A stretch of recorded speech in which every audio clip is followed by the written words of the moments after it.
आज CTET special CDP pedagogy आप लोगों को लेकर आए हैं, इसलिए कि एग्ज़ाम तो फिलहाल सीटेट का शुरू ही हो गया है, लेकिन बीच बीच में जैसे शिफ्ट एग्ज़ाम कर दिया है। कोई 9 तारीख से, कुछ लोगों का 12 तारीख के बाद से, कुछ लोगों का 16 के बाद है। तो अलग अलग लोगों पे जो लोग क्लास लेने से या चीज़ें समझने से वंचित हो गए हैं, उनके लिए एक स्पेशल क्लास आपको लेके आ रहे हैं सामने, जिसमें आपको 3 लोग मिलेंगे। सबसे पहला इम्पोर्टेंट जो एग्ज़ाम में आपको आएंगे ही आएंगे, जीन पियाजे महोदय, जीन पियाजे महोदय, इनके बारे में पढ़ा जाएगा। इनके साथ साथ पढ़ा जाएगा हम लोग वाइगोत्स्की महोदय के बारे में पढ़ेंगे हम लोग। और तीसरा जो पढ़ेंगे हम लोग, पढ़ेंगे कोहलबर्ग, इसको पढ़ेंगे कोहलबर्ग महोदय को। इन 3 लोगों को पढ़ते हैं तो एग्ज़ाम में आपको 5 नंबर का सवाल आसानी से करने में सहायता मिलेगी। उम्मीद है कि यह वीडियो आप लोगों को अच्छा लगेगा।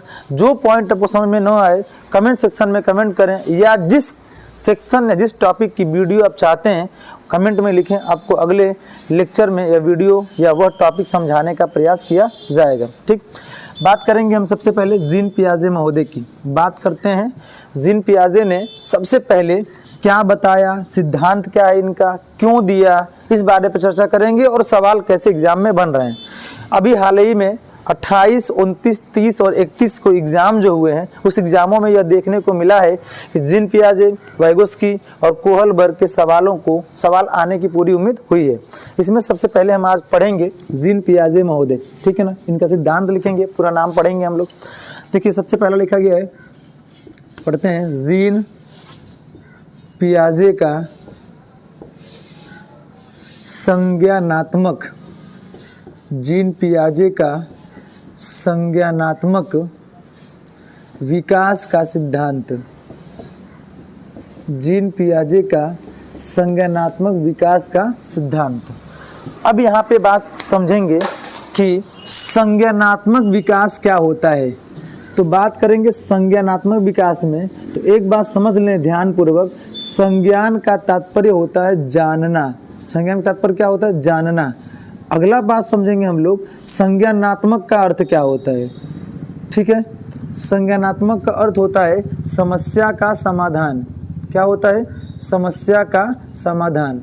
बहुत डीप में चर्चा न करते हुए उसी बिंदु पर फोकस किया जाएगा जो प्रश्न आपके एग्जाम में बन रहे हैं। ठीक, कहते हैं जीन पियाजे कि जब बच्चा बड़ा होता है तो धीरे धीरे बड़ा होता है तो अपनी समस्या का क्या करता है? समाधान करता है। एक सवाल एग्जाम में पूछा गया था कि 1-2 साल का बच्चा आँख, नाक, कान के द्वारा अगर सोचता है तो वह जीन पियाजे के अनुसार किस अवस्था में आएगा। अब बात करेंगे अवस्था की।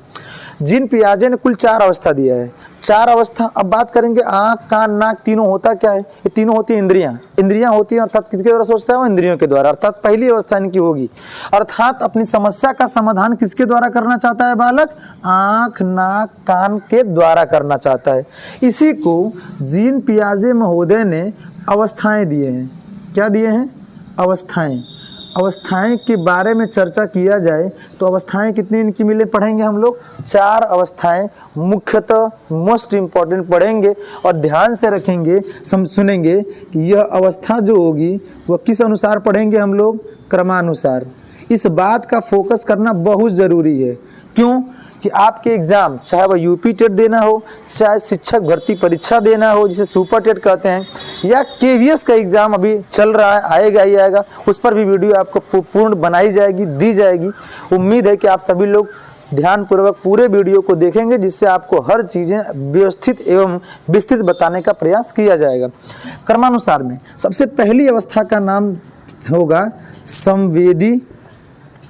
पहली अवस्था का नाम होगा संवेदी या पेशी गामक अवस्था।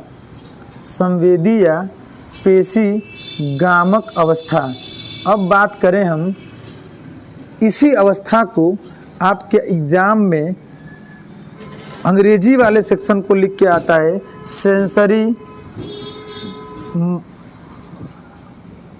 सेंसरी मोटर स्टेज लिख के आता है। सेंसरी मोटर स्टेज की एज इन्होंने रखा हुआ है 0 से 2 वर्ष। हम यहाँ पर 0 के बजाय आप चाहें तो लिख सकते हैं क्या, जन्म से 2 वर्ष, अर्थात जन्म से 2 वर्ष की अवस्था को संवेदी या पेशीगामक अवस्था कहा जाता है। अब बात करेंगे जन्म से 2 वर्ष की अवस्था में सबसे पहला आपका सामने आता है इंद्रियगामक अवस्था। इसे बोलते हैं कौन सा, इंद्रियगामक अवस्था। दूसरा इसमें से सवाल आपका बन जाएगा संवेदना की अवस्था। कौन सी अवस्था आ जाएगी, संवेदना की अवस्था, संवेदना की अवस्था। और तीसरा आपका आ जाएगा वस्तु अस्थायित्व। क्या आएगा, वस्तु अस्थायित्व की भावना, वस्तु अस्थायित्व की भावना, ठीक है ना, वस्तु अस्थायित्व की भावना। अब देखेंगे हम यहाँ पे इंद्रियगामक अवस्था का तात्पर्य क्या हुआ, इंद्रियों के द्वारा। अब इंद्रियां होती कितने हैं, ज्ञानेंद्रियां 5 होती हैं। ज्ञानेंद्रियां कितनी होती हैं, 5। बात करेंगे ज्ञानेंद्रियां, ज्ञानेंद्रियां कितनी होती हैं, तो ज्ञानेंद्रियां होती हैं 5। सबसे पहला होता है आँख, उसके बाद क्या होता है नाक, उसके बाद क्या होता है कान, उसके बाद क्या होता है जीभ, उसके बाद क्या होता है, तो आप बताएंगे अंतिम और सबसे इम्पोर्टेंट जो हम बोलते हैं त्वचा। 5 अवस्थाएं, 5 इंद्रियां हैं, पांचों इंद्रियों से बच्चा संवेदना प्रकट करता है। देखिए अगला क्या लिखा गया, संवेदना की अवस्था। क्यों कहा गया, अभी हमने सवाल बोला कि जब कोई बच्चा आँख नाक कान के द्वारा सोचता है, तो आँख कान नाक के द्वारा सोच रहा है, 2 साल का बच्चा है, अर्थात पियाजी किस अवस्था में संचरण करेगा, वो संवेदी या पेशीगामक अवस्था में। अब बात करेंगे जब कोई बच्चा आँख के द्वारा सोचता है, तो आँख के द्वारा कौन सा संवेदना कहलाएगी बाबू, दृष्टि संवेदना। कौन संवेदना कहलाएगी, दृष्टि संवेदना। ठीक, अब बात करेंगे नाक। नाक के द्वारा क्या होता है, यही सवाल आपके एग्जाम का टर्निंग पॉइंट बनेगा, अर्थात यही सवाल बनेगा, इसलिए कि आंख के द्वारा सबको पता दृष्टि, आंख के द्वारा नाक के द्वारा पूछेगा, तो नाक के द्वारा संवेदना जो प्रकट करेगा उस संवेदना को बोलते हैं घ्राण संवेदना। सांस लेते हैं तो नहीं बोलते हैं ऐसे करते हैं ना, तो नाक के द्वारा यहाँ पर घ्राण की संवेदना उत्पन्न होती है। कान की बात करेंगे तो कान के द्वारा होता है कौन सा, श्रवण संवेदना। कौन संवेदना होती है, श्रवण संवेदना।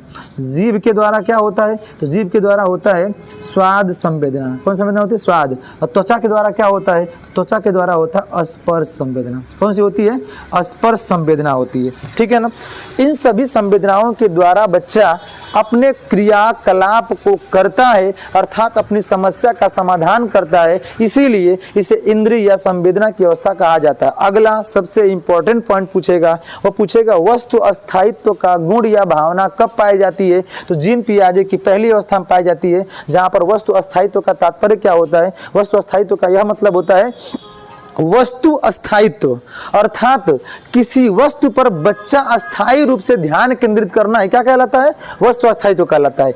एक शब्द में कहा जाए तो एक टक देखना, क्या कह सकते हैं बाबू, एक टक देखना। जैसे आप किसी बच्चे को, 2 साल के बच्चे को मेला लेके जाइए, मेला जब लेके जाते हैं तो बच्चा किसी वस्तु को देख लेता है तो कहता है मुझे वही चाहिए, क्या करता है, मुझे वही। अब उंगली वहां पर रख लेगा और आप उसे लेके आएंगे ना, तब भी आप उतना घुमाएंगे मुंडी, नहीं नहीं हमको वही चाहिए, ऐसे बोलता कि नहीं बोलता बच्चा। अर्थात बच्चा उस वस्तु पर क्या कर लिया है, ध्यान केंद्रित कर लिया है। ध्यान केंद्रित करना क्या कहलाता है बाबू, वस्तु अस्थायित्व की भावना कहलाता है। यह था जीन पियाजे की संवेदी या पेशीगामक अवस्था। ठीक है ना, दूसरी अवस्था क्या होती है, यह पहले पॉइंट में हम लोग पढ़ लिए। ठीक, इसके बाद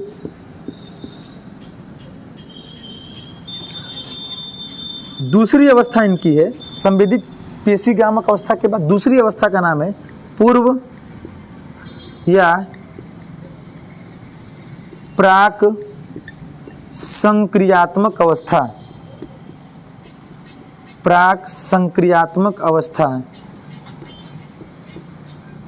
पूर्व या प्राक संक्रियात्मक अवस्था की एज होती है 2 से 7 वर्ष। कितनी होती है, 2 से 7 वर्ष। तीसरी अवस्था का नाम क्या होता है, तो आप बताएंगे मूर्त, इसी को हम बोलते हैं ठोस संक्रियात्मक अवस्था। मूर्त संक्रियात्मक अवस्था की एज होती है 7 से 11 वर्ष। कितनी होती है, 7 से 11 वर्ष। और चौथी और अंतिम अवस्था, क्रम से इसको पढ़ेंगे, चौथी और अंतिम अवस्था की बात करेंगे तो चौथी और अंतिम अवस्था जो लिखी गई है वह अवस्था है आपकी अमूर्त, कौन सी? अमूर्त या औपचारिक, औपचारिक संक्रियात्मक अवस्था, संक्रियात्मक अवस्था। अब देखेंगे अमूर्त औपचारिक संक्रियात्मक अवस्था को 11 से ऊपर या 11 से 17 वर्ष तक कह सकते हैं आप, ठीक है ना। इन चारों अवस्था की बात सुन लेंगे। यह पांचों, यह जो पेडागोजी का हिस्सा हम अभी पढ़ रहे हैं, आपके सामने लेके आए हैं, यह पेडागोजी का हिस्सा पांचों विषयों में काम करेगा। पांचों का तात्पर्य चाहे मनोविज्ञान हो, चाहे हिंदी हो, चाहे संस्कृत हो, चाहे गणित हो, चाहे उर्दू हो, चाहे आपका पर्यावरण हो, सब में जीन पियाजे से पूछ सकता है सवाल। संवेदी या पेशिकात्मक अवस्था पहली अवस्था होती है। दूसरी अवस्था होती है प्रथम या प्राक संक्रियात्मक, तृतीय होता है मूर्त या ठोस संक्रियात्मक, चतुर्थ होता है अमूर्त या औपचारिक संक्रियात्मक अवस्था। इसे बोलते हैं प्रथम, इसे बोलते हैं द्वितीय, इसे बोलते हैं तृतीय, इसे बोलते हैं चतुर्थ, ठीक है ना। ये चारों अवस्थाएं हैं। इन चार अवस्था को क्रम से याद करेंगे, जीन पियाजे महोदय का हो जाएगा, ठीक है ना। फिर से एक बात समझ लेते हैं एक बार। पहली अवस्था क्या नाम है? संवेदी या पेशिकात्मक अवस्था। एज होती है 0 से 2 वर्ष। पूर्व या प्राक संक्रियात्मक अवस्था क्या होता है? बात करेंगे बच्चा किस अवस्था में अहम केंद्रित निर्णय लेता है, तो आप बताएंगे पूर्व या प्राक संक्रियात्मक अवस्था में। मूर्त या ठोस में बच्चे क्या करता है? देखिए, इस अहम केंद्रित होता है, स्वार्थी होता है, और बच्चा इसमें प्रत्यक्षण की भूमि होती है। यहाँ पर प्रत्यय बनाता है और यहाँ पर बच्चे के अंदर परिपक्वता होती है। यहाँ का मतलब प्रथम अवस्था में बच्चा संवेदना प्रकट करता है, द्वितीय अवस्था में बच्चा प्रत्यक्षण में रहता है, भ्रम में रहता है, इसीलिए उसे हम बोलते हैं बच्चे के अंदर अविलोमीयता की अवस्था। अगला होता है पूर्व मूर्त या ठोस संक्रियात्मक अवस्था, जिससे बच्चे को हम संप्रत्यय या कंसेप्चुअल स्टेज के नाम से जानते हैं। इसको हम बोलते हैं क्रमबद्धीकरण की योग्यता, केवल सजाती विजाति की योग्यता हो गई, या इसमें हम कह सकते हैं बच्चे को कि विलोमीयता की अवस्था। अगला होता है अमूर्त औपचारिक संक्रियात्मक अवस्था। इस अवस्था को परिपक्वता स्टेज कहते हैं, अर्थात बच्चा मूर्त और अमूर्त दोनों प्रकार की समस्याओं का समाधान करना सीख जाता है। यह है आपका जीन पियाजे का संज्ञानात्मक विकास का सिद्धांत। एक बार अगर वीडियो को ध्यान से देख लेते हैं तो यह टॉपिक से संबंधित जो भी सवाल बनेंगे आसानी से आप हल कर सकेंगे। अब बात करेंगे जीन पियाजे महोदय से कुछ बातें जो अभी छूटी हुई हैं, उस पे हम आपको चर्चा करेंगे।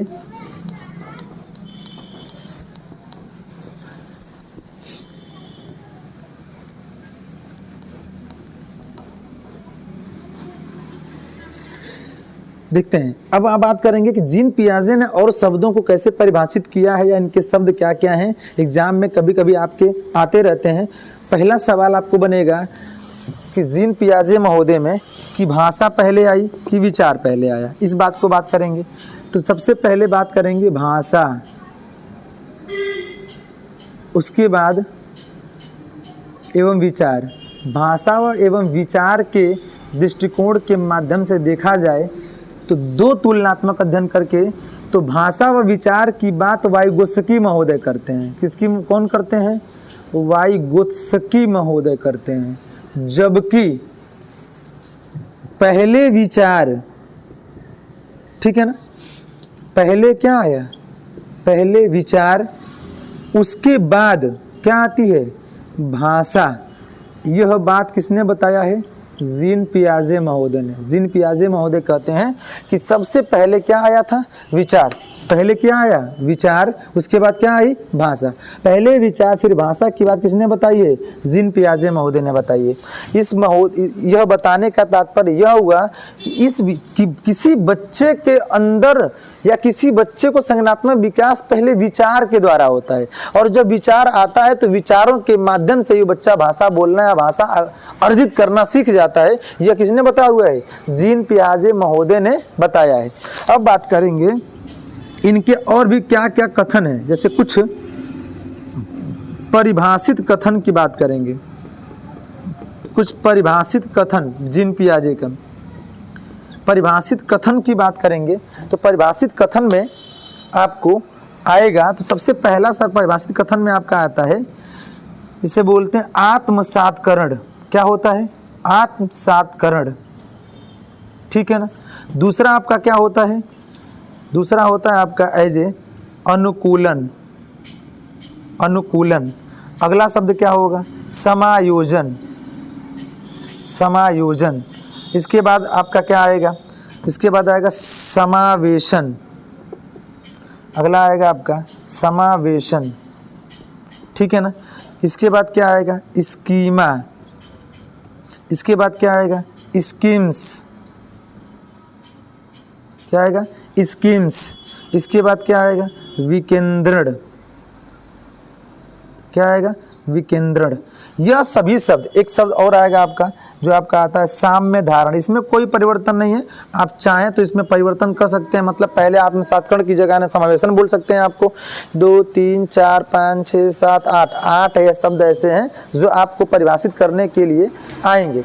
अब बात करेंगे कि आत्मसात्करण होता क्या है। बहुत ही सिंपल पॉइंट है आपका। आत्म माने होता है स्वयं और सात्करण माने होता है साधना। स्वयं पर साधा गया यह बात क्या कहलाता है, आत्मसात्करण कहलाता है। अनुकूलन, किसी परिस्थिति में अपने आप को बदल लेना, परिस्थिति के आधार कार्य कर लेना। जैसे एक नदी पूर्व की तरफ बह रही है और नाव भी पूर्व की तरफ जा रही है तो यह अनुकूल परिस्थिति कहलाएगी। जबकि अगर एक हवा या नाव नदी की जो धारा है वो पूर्व दिशा में बह रही है और नाव अगर विपरीत दिशा में जाएगी तो उसे प्रतिकूल कहेंगे। अर्थात किसी विद्यार्थी का सेम परिस्थिति में ही अपने आप को रखकर ढालना या परिवर्तन करना ही क्या कहलाता है, अनुकूलन कहलाता है। समायोजन क्या कहलाता है, समायोजन का मतलब होता है कि पुरानी परिस्थिति में बदलाव करके नई परिस्थिति में ढलना, यही क्या कहलाता है, समायोजन कहलाता है। समावेशन का मतलब क्या होता है, पहली परिस्थिति जो चली आ रही थी उस परिस्थिति में कोई बदलाव ना किया जाए और उसमें मिला। जैसे समावेशी शिक्षा क्या है, जो पहले सामान्य कक्षा थी, जो विशिष्ट कक्षाएं चलाई जा रही थी किसी प्रकार के दिव्यांग छात्रों को, उन बच्चों को इसमें क्या कर दिया गया, जोड़ दिया गया। यह है आपका समावेशन। स्कीमा क्या होता है, स्कीमा एक तरीके का होता है प्रारूप। स्कीमा क्या होता है बाबू, प्रारूप होता है। प्रारूप का मतलब क्या हो गया कि किसी भी प्रकार की मानसिक संरचना तैयार करना ही क्या कहलाता है, स्कीमा। स्कीम्स क्या होता है, मानसिक संरचनाओं में परिवर्तन क्या कहलाता है, स्कीम कहलाता है। और किसी विषय पर केंद्रीकृत होकर सोचना क्या कहलाता है, विकेंद्रण। किसी विषय पर केंद्रीकृत होकर सोचना क्या कहलाता है, विकेंद्रण। और साम्य धारण का मतलब आत्मसात्करण और समायोजन के बीच की कड़ी को क्या बोलते हैं, साम्य धारण कहते हैं। अर्थात जो बदलाव हो रहा है, पूर्व ज्ञान के आधार पर नवीन जानकारी आत्मसात्करण, समायोजन पुरानी परिस्थिति के आधार पर बदलाव करके नया, और जो दोनों में नई परिस्थिति में बदलाव हो रहा है वही परिस्थिति क्या कहलाती है, साम्य धारण कहलाता है। यह था जीन पियाजे महोदय, जिसमें पहले विचार आया फिर भाषा आया, ये परिभाषित कथन थे। अनुकूलन क्या है, समायोजन क्या है, समावेशन क्या है, स्कीमा है, स्कीम्स, विकेंद्रण, समय धारण एवं आत्मसात्करण क्या है, यह बात पियाजे महोदय ने बताया हुआ है। ठीक है ना। इस बात को हम, ये था आपका जीन पियाजे। जीन पियाजे के बाद से अगला जो हम लोग पढ़ेंगे उनका पढ़ेंगे हम लोग वाइगोत्स्की।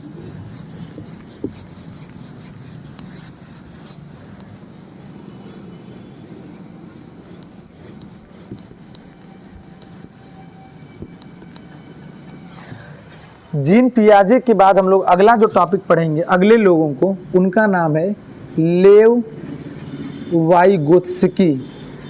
बहुत से बच्चों को इसमें बहुत दिक्कत होती है वाइगोत्स्की महोदय में, तो आज इस वीडियो के माध्यम से सारी दिक्कतों का समाधान किया जाएगा। ठीक है ना।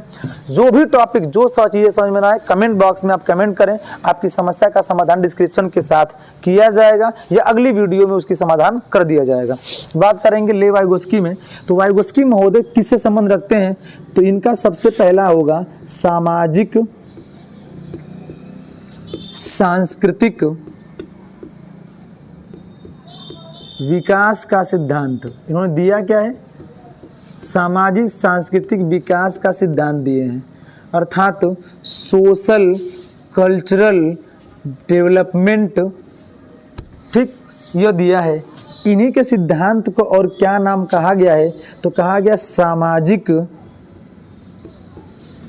संरचना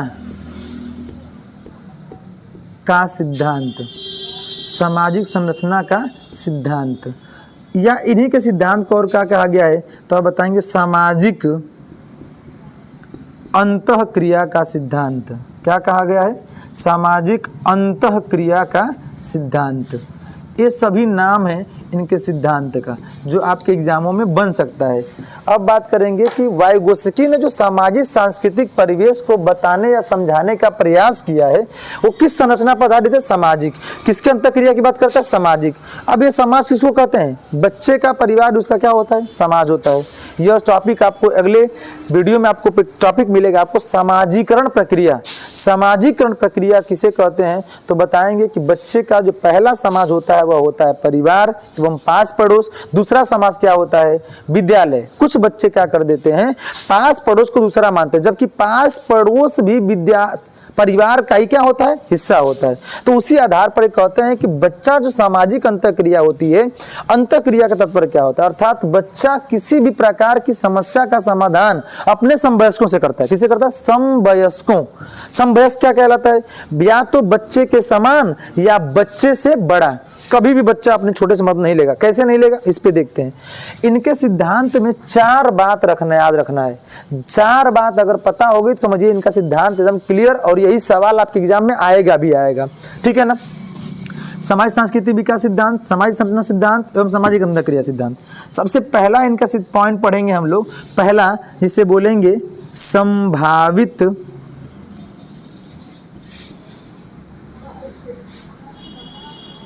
विकास का क्षेत्र। संभावित विकास का क्षेत्र को बोला जाता है ZPD। क्या होता है इस पर अभी चर्चा करते हैं। फिलहाल चारों समझिए पॉइंट क्या है। दूसरा हम लोग पढ़ेंगे जिसे बोलेंगे स्कैफोल्डिंग। क्या पढ़ा जाएगा? स्कैफोल्डिंग। ठीक है ना? स्कैफोल्डिंग क्या होता है तो स्कैफोल्डिंग के बारे में जाना जाएगा। तीसरा पॉइंट इनका जो पढ़ा जाएगा वह है आपका व्यक्तिगत वार्ता। और चौथा MKO। MKO का मतलब हो गया मोर नॉलेज अदर। अर्थात बच्चा कभी भी अपने से छोटे से मदद नहीं लेगा, जब भी लेगा तो अपने से बड़े बच्चे से मदद लेने का प्रयास करेगा। ठीक है ना? इन सभी पर एक एक करके हम आपको वीडियो में चर्चा करेंगे, जिससे आसानी से आप ये बात समझ सकेंगे। ठीक है ना?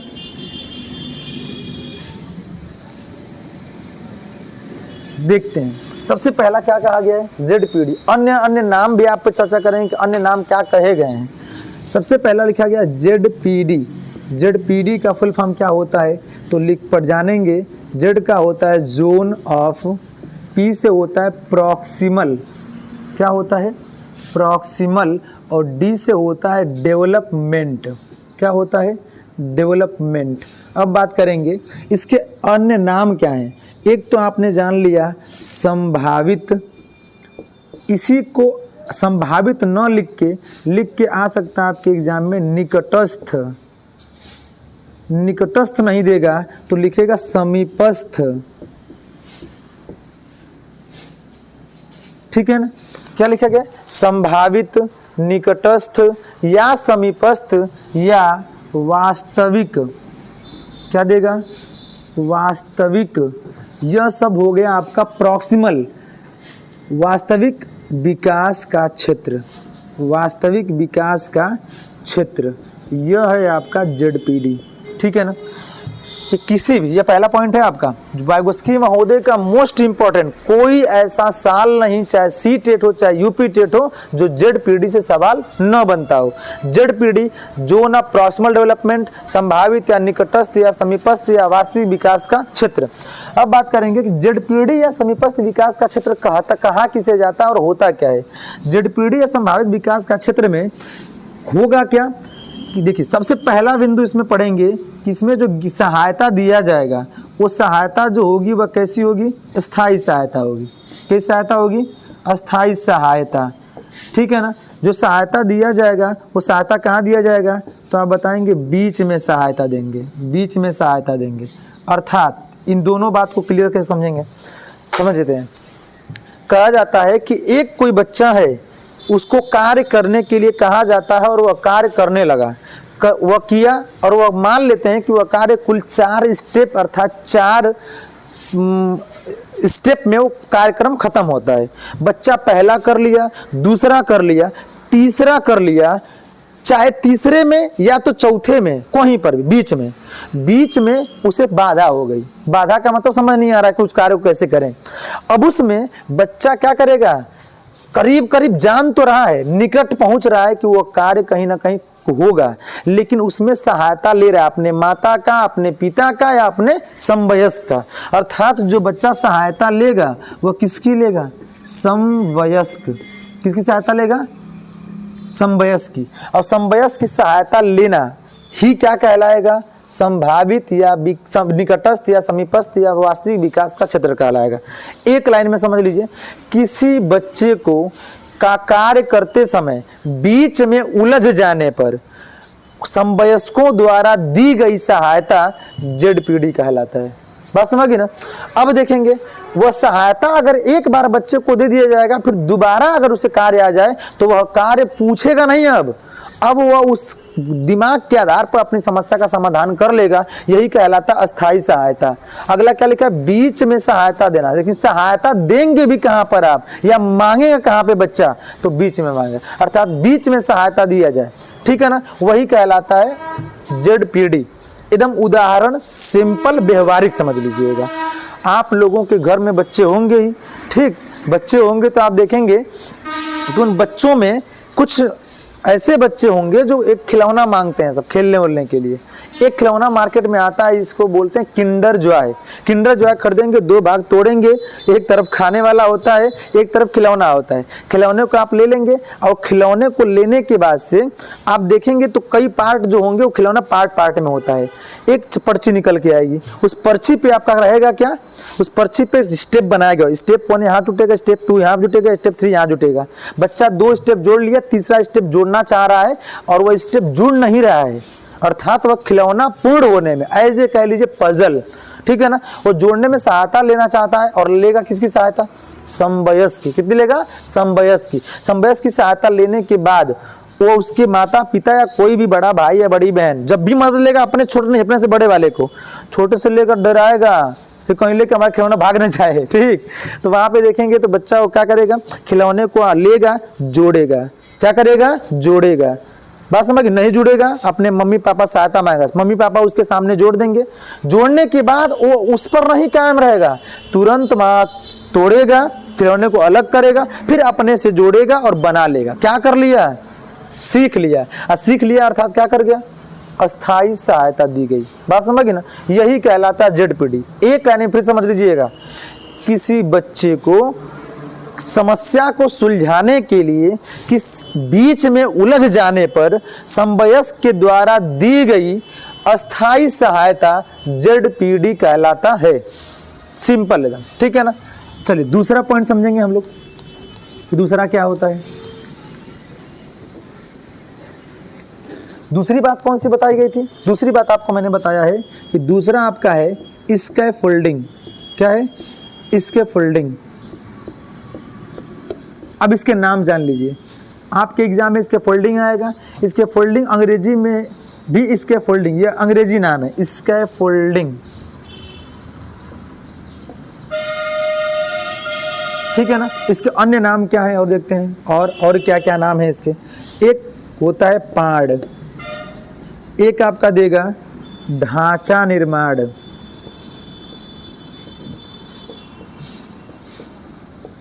एक आपका देगा पाड़ ढांचा निर्माण, और अगला आपको देगा जिसे हम बोलते हैं मचान, ठीक है ना। इसके फोल्डिंग लिख के आए, या तो पाड़ लिख के आएगा, या तो ढांचा निर्माण लिख के आएगा, या तो मचान लिख के आएगा, सबका मतलब एक ही है। अब यहाँ पर देखेंगे पॉइंट पहला, यहाँ पहला पॉइंट क्या आपको समझाने की बात कर रहे हैं हम। यहाँ पर जो बात बताई जाएगी बच्चे को, कहा जाएगा यह जो सहायता दी जाएगी वह अस्थाई सहायता रहेगी। कैसी सहायता होगी, अस्थाई सहायता। और यह सहायता कहाँ दिया जाएगा, यह सहायता होगी शुरुआती सहायता। कहाँ से ऐसी सहायता होगी, शुरुआती सहायता। और यहाँ पर भी सहायता कौन देगा, समवयस्क ही देंगे, सिंपल है। कौन देगा, समवयस्क देगा, ठीक है ना। चलिए इसको समझते हैं क्या होता है। कहा जाता है कि जब कोई बच्चा किसी कार्य को करने में शुरुआत में ही समस्या आए हाँ, उस समय शुरुआत में दी गई सहायता क्या कहलाएगा? शुरुआत में दी गई सहायता इसके फोल्डिंग कहलाएगा। इसके फोल्डिंग एक प्रकार की शिक्षण प्रक्रिया होती है, बात समझिए ना। वो पाठ होगा ढांचा निर्माण या मचान, अस्थायी सहायता। जैसे अब अस्थायी सहायता कैसे कहेंगे? एक छोटा बच्चा है, अभी वो क लिखना सीख रहा है, तो क लिखना सीख रहा है तो उसके माता पिता समवयस्क उसका हाथ पकड़ के पेन पकड़ाना और चलाना सिखाते हैं। अब बताइए, एक बार हाथ पकड़ के आप क लिखना सिखा दिए तो वह बच्चा क्या करेगा? अगली बार भी वह क लिखना आसानी से क्या करेगा? सीख जाएगा। यह होता है अस्थायी सहायता। ऐसे ही देखेंगे कुछ बच्चे ऐसे होते हैं जो देखेंगे कि शुरुआत में मान लीजिए चलना नहीं जानते हैं, तो उंगली पकड़ के आप चलाना जब सिखाएंगे तो कुछ दूर के बाद बच्चा चलेगा, और धीरे धीरे धीरे धीरे आप उंगली चलाना क्या करेंगे? छोड़ देंगे। और छोड़ देना ही क्या कहलाता है बताइए?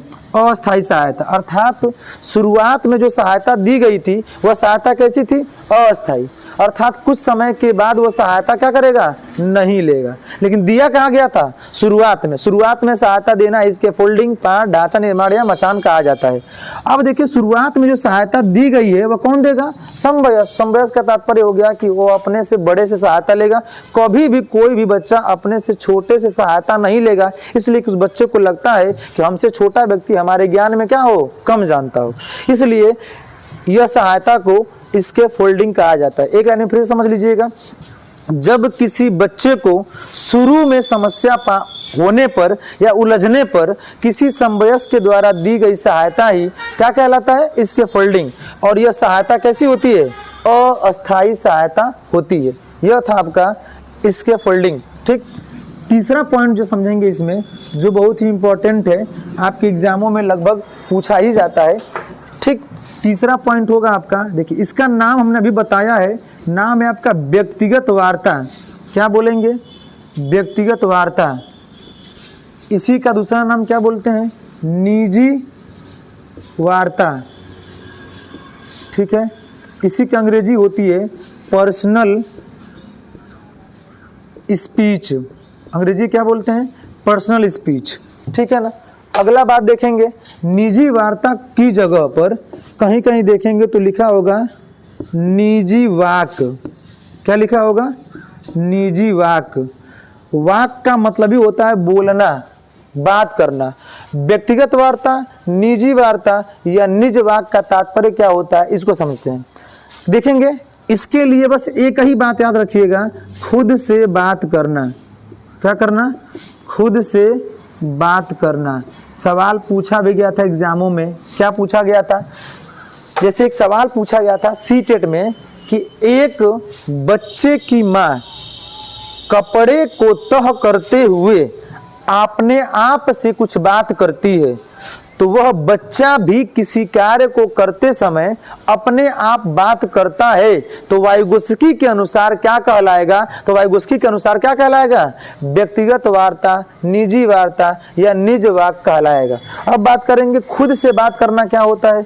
जैसे देखेंगे कुछ बच्चे ऐसे होते हैं कि आप देखेंगे कि बात करते करते करते करते रहते हैं और अचानक से मुंह निकल जाता है। जैसे आप देखेंगे कि आपको कल एग्जाम है और आज आप शाम को अपने एडमिट कार्ड को, पेन को रख रहे हैं, रखते रखते आपस में बात करेंगे, मैं सुबह ऐसे जाऊंगा, ऐसे जाऊंगा, अचानक से ऐसा हो जाता है कि आपको मुंह से आवाज निकल जाती है। आप कर क्या रहे हैं?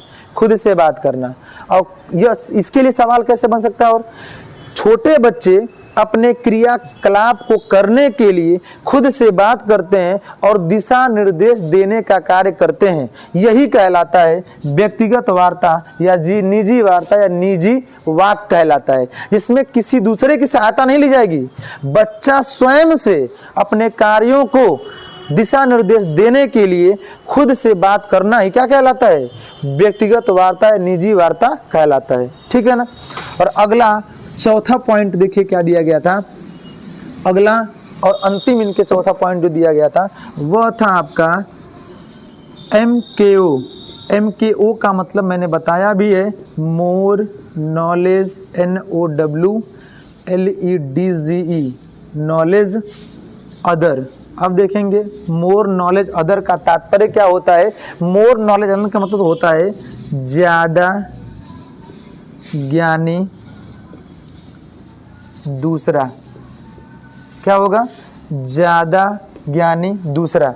इसका मतलब क्या हुआ यहाँ पर, जो बच्चा होगा वो अपने से ज्यादा जानने वाले से ही वह सवाल करेगा, मदद मांगेगा या सहायता लेगा।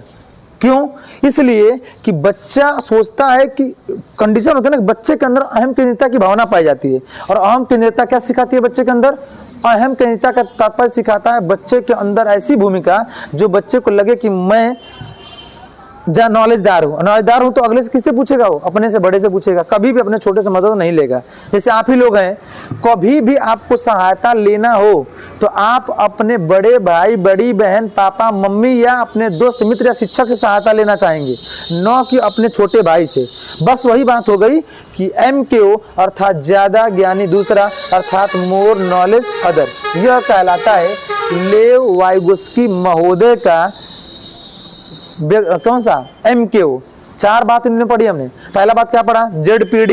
दूसरा बात क्या पढ़ा? स्कैफोल्डिंग। तीसरा बात हमने क्या पढ़ा? व्यक्तिगत वार्ता। और चौथा पढ़ लिया हमने MKO। यह 4 बात अगर आप याद कर लेते हैं तो समझ लीजिए कि CTET का कोई प्रश्न आपसे इससे बाहर नहीं आएगा। ठीक है ना? चलिए, तीसरे जो महोदय हैं जिनके बारे में हम लोग पढ़ेंगे,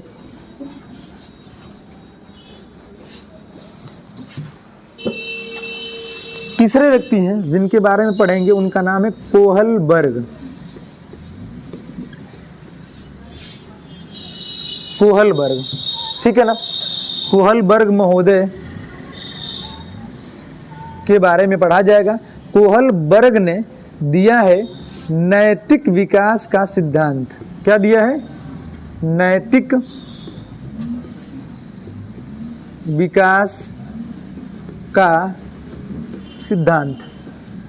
नैतिक विकास को अंग्रेजी में बोलते हैं मोरल डेवलपमेंट। मोरल डेवलपमेंट क्या होता है? पहले एक लाइन में समझिए, नैतिक विकास होता क्या है? किसी बच्चे का अच्छा आचरण, अच्छा व्यवहार, अच्छी प्रवृत्ति ही नैतिक विकास कहलाता है। जैसे आप किसी के घर जाते हैं, उसके घर पे छोटा बच्चा है, वह बच्चा आपसे कह देता है, आप उससे पूछते हैं कि बाबू पापा कहाँ हैं, और वो बच्चा कह देता है कि पापा तो नहीं है, हमको क्या पता। तब तक पापा बाहर से अंदर से आ रहे हैं, तो आप कहेंगे आपका बच्चा बहुत ज़्यादा चंट है। बात समझिए ना? लेकिन वहीं पर अगर बात कर लिया जाए कि अगर कोई घर का बच्चा कहता है कि बैठिए अभी पापा आ रहे होंगे, ठीक, अभी बुला रहे हैं, बैठिए अंकल जी, अच्छा बैठिए आंटी जी, नहीं आंटी जी नहीं भाई, कुछ भी कह सकता है, दीदी कह सकता है। आंटी कहने से आप लोगों को लगता है कि ठीक नहीं, हम लोग कोई दिक्कत नहीं होता, हम लोग तो सीधे अंकल कह देंगे चलेगा, कोई दिक्कत नहीं। तो हमारे कहने का ये तात्पर्य हो गया कि बच्चे जो होते हैं, अच्छा व्यवहार प्रदर्शित करना ही क्या कहलाता है? नैतिक विकास कहलाता है। अच्छा में कब अच्छा होगा, इस बात को बताने के लिए कोहलबर्ग ने 2 बात बताई है। 2 बात क्या बताई है? एक बात बताया है इन्होंने नैतिक दुविधा। क्या बताए हैं? नैतिक दुविधा। और एक क्या बताए हैं? नैतिक तर्कड़ा। क्या बताया गया है? नैतिक तर्कड़ा। जो 2 बात समझ लीजिए कि यही है कोहलबर्ग के सिद्धांत का पासवर्ड। पासवर्ड का मतलब जैसे किसी ताला को, किसी फाइल को या किसी भी प्रकार के ओपन करने के लिए चाबी की आवश्यकता होती है, वैसी समझ लीजिए कि कोहलबर्ग के नैतिक विकास सिद्धांत को समझने के लिए 2 चाबी है, एक है नैतिक दुविधा और एक है नैतिक तर्कड़ा। यह बात समझने के लिए एक कहानी, छोटी सी कहानी है। यह कहानी कोहलबर्ग ने के ही इर्द गिर्द की तरफ है। उनके गांव का, घर का, उनके क्षेत्र का एक व्यक्ति था, जिसका व्यक्ति का नाम था हिंज। क्या नाम था? हिंज। कहीं पर हाइनस भी लिखा होगा, आप हिंज याद रखेंगे। हिंज नामक एक व्यक्ति था जिसकी पत्नी बहुत ज्यादा बीमार थी। जब बीमार थी तो उस ऐसी बीमारी से ग्रसित थी कि कोई इलाज नहीं कर सकता था, ठीक, लाइलाज बीमारी से ग्रसित थी। तो एक बाद में पता चला कि उसी के गांव का क्षेत्र का एक डॉक्टर है जो उस बीमारी का दवा खोज लिया है। जब कोहलबर्ग वहां जाता है, हिंज नामक व्यक्ति दवा के लिए जाता है, तो कहता है कि यह दवा का दाम इतना लगेगा, ऐसे 2 रुपया बता देता है। जब हिंज जो होता है वह आता है और वह दवा का दाम लेके जाता है, तो वो कहता है क्यों ना इसका मौके का फायदा उठाया जाए। अगली बार वो कह देता है कि यह दवा का दाम 10 गुना बढ़ा देता है और कहता है कि 2 की बजाय 20 रुपया हो गया। अब सोचिए कि हिंज जो था दुविधा में आ गया। कहाँ आ गया बताइए?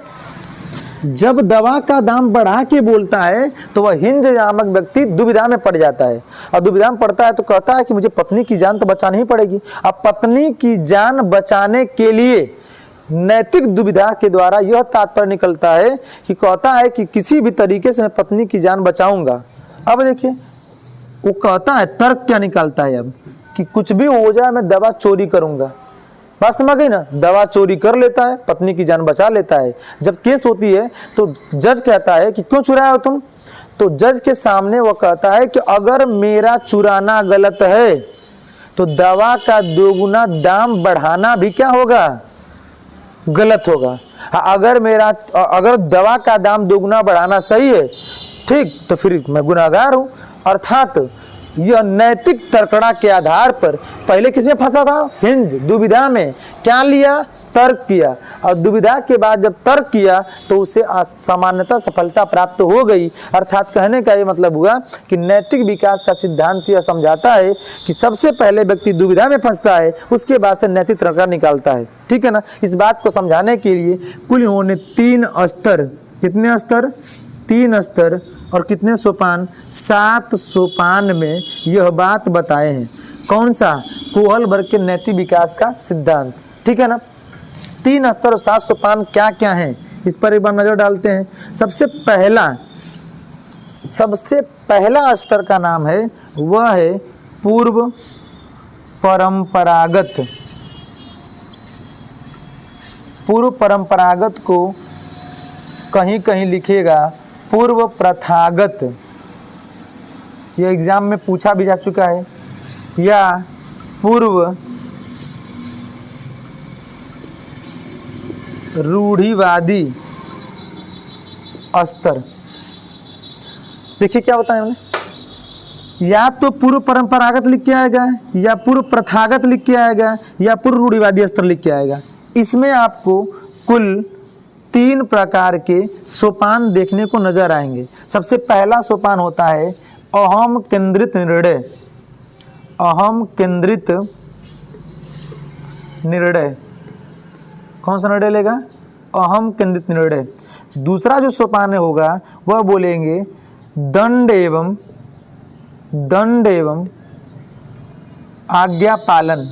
दंड एवं आज्ञा पालन। ठीक है ना? और तीसरा जो सोपान होगा वह होगा यांत्रिक सापेक्षिक। यांत्रिक सापेक्षिक अनुकूलन। ठीक है ना? अब समझेंगे बात को कि अहम केंद्रित निर्णय का मतलब होता क्या है। तो अहम केंद्रित निर्णय जो होता है वह बच्चा हो क्या जाता है? स्वार्थी। स्वार्थी का मतलब, अब देखिए माता पिता कुछ भी लेके आएंगे बच्चे के लिए तो बच्चा कहेगा मुझे चाहिए, मुझे किसी को नहीं देंगे। और किसी को नहीं तो माता पिता कहेंगे देखो अगर नहीं दोगे तो तुमको दंड मिलेगा। अर्थात किसमें बच्चा फंस गया? नैतिक दुविधा में। और तर्क निकालता है कि मुझे आज्ञा का पालन करना चाहिए। और यही एग्जाम में आपको लिख के आया था, दंड की जगह लिखा था सजा एवं आज्ञा पालन का लिखा था आज्ञाकारिता। क्या लिख के आया था? आज्ञाकारिता। यही है आपका नया लाइन, सजा एवं आज्ञाकारिता। अर्थात वही बात हो गई, चाहे दंड कहिए चाहे सजा कहिए। अगला यांत्रिक सापेक्षिक अनुकूलन, यह दोनों बात को सिद्ध करेगा। जैसे वर्तमान का क्या हो रहा है, वर्तमान में लोग क्या कर रहे हैं कि यंत्र के सापेक्ष काम कर रहे हैं। घर है, नींव खोदानी है, जेसीबी से खोदवा लीजिए। कोई भी कार्य है, कहीं एक जगह दूसरी जगह जाना है, थोड़ी दूर पैदल नहीं जा रहे हैं, साइकिल का इस्तेमाल कर रहे हैं, मोटरसाइकिल का इस्तेमाल कर रहे हैं, ये सारी चीज़ों का इस्तेमाल कर रहे हैं। यंत्र के सापेक्ष कहते हैं। यंत्र मतलब मशीनों पर हो गया। जैसे मशीन क्या होती है, आप लोगों ने वो फिल्म देखा होगा 3 ठो बकचोनहर। अब आप लोगों को लग रहा होगा 3 ठो बकचोनहर फिल्म क्यों बोल रहे हैं? 3 बकचोनहर नहीं होता है, 3 इडियट। 3 इडियट फिल्म में जब आमिर खान से कहा जाता है कि आप मशीन की परिभाषा बताइए, आमिर खान कहता है कि समझ लीजिए दुनिया का हर वह मशीन है जो हमारे काम को आसान बना देता है, वो ये मशीन हो गई। कोई भी होगा। जैसे देख लीजिए, यह मार्कर है, हम लिखने लगे, यह आपका दुनिया काम को क्या बना रहा है, आसान बना रहा है। किसी भी कार्य को आसान बनाने की प्रक्रिया क्या कहलाता है, बताइए, यह मशीन कहलाता है। अब बात करेंगे यांत्रिक सापेक्ष अनुकूलन कहलाता क्या है, यंत्र के सापेक्ष किसी कार्य को करने की प्रक्रिया क्या कहलाती है, यांत्रिक। छोटा बच्चा है, खाना नहीं खा रहा है, पहले क्या होती थी माताएं, खाना लगा लेती थी और कहती थी बाबू आई खा लो, बाबू ये खा लो, बाबू वो खा लो, बाबू ये खा लो। लेकिन अब क्या करना है, बाबू को कुछ करना नहीं है, बाबू को फोन दे दीजिए, और मोबाइल देख रहा है उसमें, ठीक, हाथी घोड़ा पाल की जय कन्हैया लाल की, और उसी में माता जी खाना खिलाते जा रहे हैं, 1 रोटी 2 रोटी। लड़का जब कह रहा है कि हम नहीं खाएंगे तो तुरंत उसे कहा था मोबाइल दो। कहाँ फंस गया बच्चा, दुविधा में। वो सोचता है कि अगर मुझे खाना देखना है मोबाइल तो खाना खाना पड़ेगा। यह तर्क लेता है और तर्क के आधार पर समस्या का क्या कर लेता है, वो समाधान कर लेता है। यही कहलाता है यंत्र के सापेक्ष अनुकूलन प्रक्रिया करना। यह किसने बताया हुआ है, कोहलबर्ग का पहला एवं पूर्व परंपरागत स्तर। अब इसमें एक बात छूट गई है, देख लेंगे। 4 से 10 वर्ष इसकी एज है। कितने साल का बच्चा होगा, 4 से 10। यह किस पर होगा, पूर्णतः बाह्य अनुकूलन पर आधारित होता है। अर्थात यह बच्चा टोटली कंप्लीटली बाह्य रूप से, मतलब बहिर्मुखी व्यक्तित्व का होता है। बहिर्मुखी व्यक्तित्व का मतलब कि बच्चे को समझ विकसित नहीं हो रही होती है, इसलिए बच्चा जो होता है वह स्वार्थी बन जाता है। और जब उसे बताया जाता है कि ऐसा नहीं करोगे तुमको दंड मिलेगा, तो बच्चा सजा एवं आज्ञा के पालन के आधार पर नैतिक दुविधा में फंसकर नैतिक तर्कणा के आधार पर समस्या का समाधान कर लेता है। अर्थात बच्चे के अंदर किसका विकास हो जाता है, नैतिक विकास का। ठीक, चलिए, ये तो पहला सोपान हो गया। दूसरा सोपान क्या है, दूसरा सोपान देखते हैं। दूसरा सोपान जो है, दूसरे सोपान का नाम है आपका परंपरागत स्तर। कौन सा है, परंपरागत स्तर। इसी को हम बोलते हैं प्रथागत स्तर। कौन सा बोलेंगे, प्रथागत स्तर, या इसी को हम बोलेंगे, इसी को बोलेंगे परंपरागत स्तर, प्रथागत स्तर, या इसी को हम बोल सकते हैं नैतिक स्तर। क्या बोलेंगे, नैतिक स्तर। या कहीं कहीं लिख के आ सकता है आपके एग्जाम में रूढ़िवादी स्तर। कोई भी लिख के आएगा, समझ लीजिएगा कि यह बता रहा 10 से 17 वर्ष की बातें कर रहा है। कौन कर रहे हैं, कोहलबर्ग महोदय का नैतिक विकास का कौन सा स्तर है, दूसरा स्तर है। अब दूसरे स्तर में कितने हैं, 2 में आपका है, पहला आपका है परस्पर एक रूप अनुकूलन। हम यहाँ पर अनुकूलन लिख रहे हैं, बोल रहे हैं। आपके एग्जाम में क्या क्या आ सकता है, अभिविन्यास, यह भी अनुकूलन का ही हिस्सा है। या तो लिख के आ सकता है अभिमुखता। बच्चे समझने लगते हैं ये कहाँ से आ गया, जबकि बताए ना, मनोविज्ञान अर्थात पेडागोजी अपने आप में बहुत आसान है। बस शब्दों का अर्थ आपने जान लिया, समझ लीजिए कि इससे आसान कुछ नहीं है। अब आप कहें कि आपकी विषय है तो आसान है, आप भी इस विषय को आसान बनाएंगे तो आसानी से आसान बन जाएगा। परस्पर एक रूप अनुकूलन अर्थात अभिविन्यास अभिमुखता, चाहे अनुकूलन लिख के दे, चाहे अभिविन्यास, चाहे अभिमुखता। इसमें होता क्या है, बच्चा, हर कोई बच्चा, लड़का होगा तो अच्छा लड़का, और लड़की होगी तो अच्छी लड़की बनना या बननी चाहती है। अर्थात अच्छा लड़का या अच्छी लड़की अभिमुखता, अच्छा लड़का या अच्छी लड़की अभिविन्यास, या अच्छा लड़का या अच्छी लड़की अनुकूलन के नाम से जाना जाता है। इसका दूसरा जो होता है आपका, दूसरा यह होता है आपका अधिकार संरक्षण। ठीक है ना, यह एक तरीके का समझ लीजिएगा अनुशासन होता है। एक तरीका क्या होता है, अनुशासन अर्थात कानून व्यवस्था। ठीक है ना। अब बात करेंगे कानून व्यवस्था क्या लागू क्या होती है यहाँ पर। जब कोई बच्चा परिश्रम करता है इसलिए कि सब लोग मुझे अच्छा कहें, आप कोहलबर्ग कहते हैं प्रथागत स्तर में कि इस अवस्था में बच्चे का नैतिक विकास बहुत ही बेहतर से हो जाता है। वहां तो नैतिकता जैसा सिखाएंगे वैसा सीखेगा। यहाँ पर बच्चा के अंदर समझ की विकसित हो जाती है, विकसित हो जाएगी तो सोचेगा कि हम सब एक जैसा लगे, एक जैसा अनुकूलन करने के लिए बच्चा अच्छा लड़का या अच्छी लड़की का अनुकरण का प्रयास करेगा। इसके द्वारा वह आसानी से अपने कार्यों को दिशा देगा। अगर वो अच्छा नहीं बनेगा तो कहा जाए दुविधा फंस जाएगा, कहें कि अगर अच्छा तुम नहीं करके होमवर्क आओगे या नहीं तुम सुधरोगे तो तुमको मारेंगे, तुमको पीटेंगे या तुमको घर से बाहर निकाल देंगे। तो बच्चा कहाँ, अब वहां पे कहेंगे कि या तो नहीं तो चलो शांत बैठो चुपचाप। बच्चे क्या कह रहा है, अनुशासन या दंड दिया जाएगा। बच्चा तर्क लेता है कि अगर मुझे अच्छा बनना है तो सबकी बात को मानना पड़ेगा, और सबकी बात को मानना अर्थात नैतिक विकास। बात समझिए ना, यह है आपका दूसरा स्तर। अब बात करेंगे तीसरे स्तर की, ठीक है ना। तीसरे स्तर की बात करेंगे। तीसरा स्तर में आपको यह बात कही गई है और यही अंतिम स्तर होगा आपका। तीसरा स्तर होगा आपका उत्तर परंपरागत स्तर या उत्तर क्या कह सकते हैं, पश्च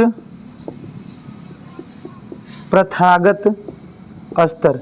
चाहे आप कहिए उत्तर परंपरागत स्तर या आप कह सकते हैं उत्तर या पश्च परंपरागत स्तर। अब बात करेंगे उत्तर या पश्च परंपरागत स्तर में दो होता है। एक होता है आपका, एक होता है सामाजिक विधि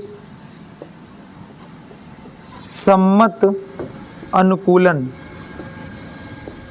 सामाजिक विधि सम्मत अनुकूलन होता है। और एक होता है सामाजिक सार्वभौमिक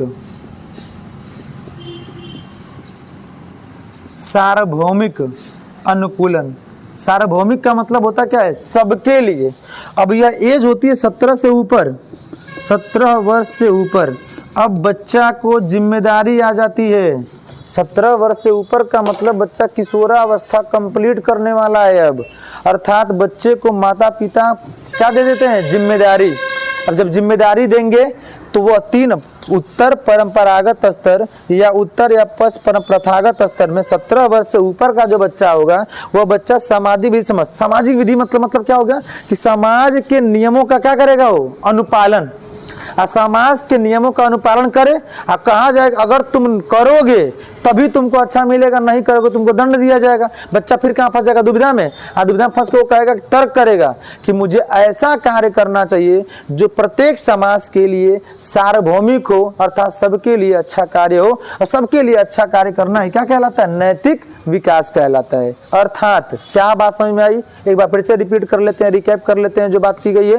पहला, नैतिक विकास का सिद्धांत किसने दिया है, कोहलबर्ग महोदय ने। कोहलबर्ग नैतिक विकास सिद्धांत कितने स्तर दिए, 3। सोपान कितने दिए, 7। 3 स्तर कौन सा है, पूर्व परंपरागत स्तर या पूर्व प्रथागत स्तर। दूसरा है जिसकी एज होती है 4 से 10। दूसरा स्तर आपका है परंपरागत या प्रथागत स्तर, इसकी एज होती है 10 से 17 वर्ष। और अगला आपका लिखा गया उत्तर परंपरागत स्तर या उत्तर प्रथागत स्तर, इसका नाम कहा गया 17 वर्ष से ऊपर। इन तीनों में तीनों बात को समझाने के लिए नैतिक दुविधा और नैतिक तर्कड़ा का पासवर्ड का इस्तेमाल किया जाता है। बात समझ गई। इन सभी जितना भी बात हमने बताया है, इस पूरे बात का विस्तृत नोट्स हमारे चैनल RK&RJ क्लासेस, इसी नाम से यूट्यूब भी है, इसी नाम से आपका टेलीग्राम भी है। आप जाके नोट्स मैटर अपनी अपने समस्याओं का समाधान कमेंट करके बताएं। आज के लिए इतना ही। हम लोग 3 को पढ़े हैं। पहला क्या पढ़ लिया, जीन पियाजे। दूसरा क्या पढ़ लिया, वाइगोस्की। और तीसरा क्या पढ़ लिया, कोहलबर्ग। तीनों 3 नंबर, मैक्सिमम 5 नंबर आपको एग्जाम में देके जाएगा। आज के लिए धन्यवाद।